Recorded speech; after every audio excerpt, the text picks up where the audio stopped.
This is the latest release of the AirTech Challenge 2 in the Hot Lava colorway, and I'm going to do something that I've never done on this channel before. I'm going to review it, this time on Fire Footwear.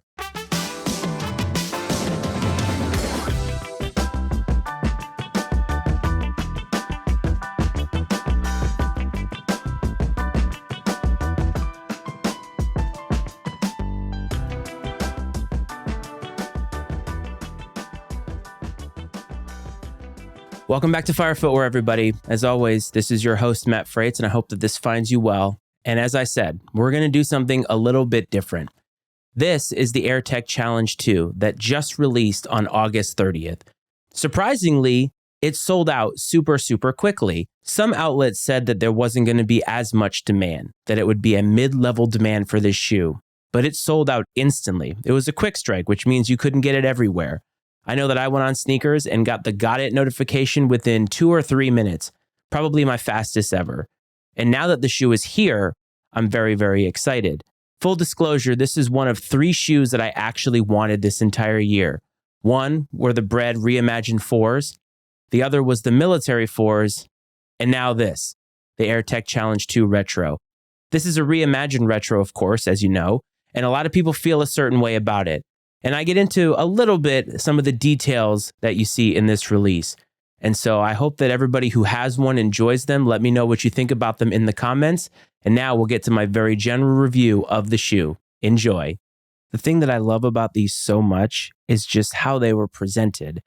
It's very simple. I mean, it's an 80s shoe. Obviously, it's a fire shoe. But at the end of the day, when we get the shoes in hand, what really matters is that it's authentic and that also it's just quality. And one of the things I was not expecting with the shoe was that it was going to be the quality that it is. And one of the things that I think is really important is just the materials that they used.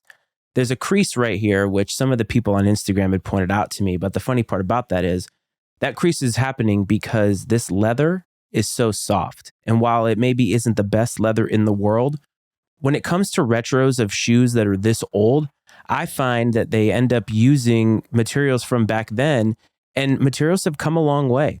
So it really means a lot to me that this leather right here is super soft.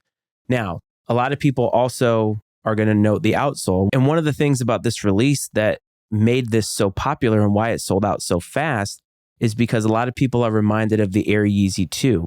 And I wonder how many young people today understand the significance of the fact that the Air Yeezy 2 pulled from this shoe, specifically from this model. And I love it. I love the way that this looks. It looks very retro without necessarily looking dated. Now, one of the aspects of this that people are going to point out is, of course, the patina here. And I'm not going to lie to you, I think it looks fire. And the intention of it, and that's a big thing about these is intention, is that they want it to look like something that you've had for a long time. That's what I think the real main purpose of the Reimagined series is. And maybe they haven't done the best job of executing it, but this shoe right here with this patina, it gets it right, and I love it. Also, how can you go wrong with a Nike Air on the back? Compared to other iterations and other retros, I think this has been a little bit more streamlined, but it obviously makes for a fire shoe. And the other thing that I love about this shoe in particular, which is why I'm kind of getting to the point where I think this might be one of the best models ever, is just how familiar it feels. I love that these wings here are reminiscent of a Jordan 4, which is one of my favorite. The hot lava color, which yes, is pink, but somehow doesn't stand out in a way that is offensive. It looks cool. The almost corduroy material on here, it kind of makes me or reminds me of the Sean Wotherspoon Air Max, of course. And I think just the overall look of it. They went through a lot of hoops to make sure that this release felt premium. And then, of course, for all you retro heads out there, how about a Nike hang tag? Who doesn't like that? Everything about this release was fire. The tongue, everything is fire. And getting these in hand, I wanted them.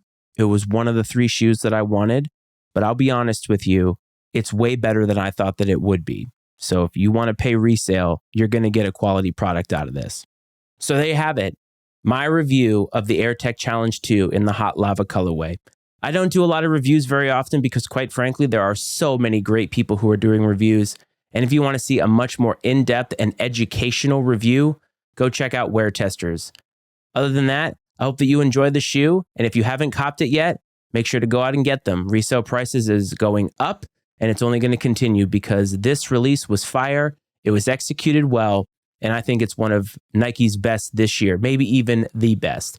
What do you think about this shoe overall? Let me know down in the comments, or you could always call the Fire Footwear hotline, area code 202-643-9170. Hope this finds everybody well. I hope this finds everybody safe, and I'll see you in the next video. This is Fire Footwear.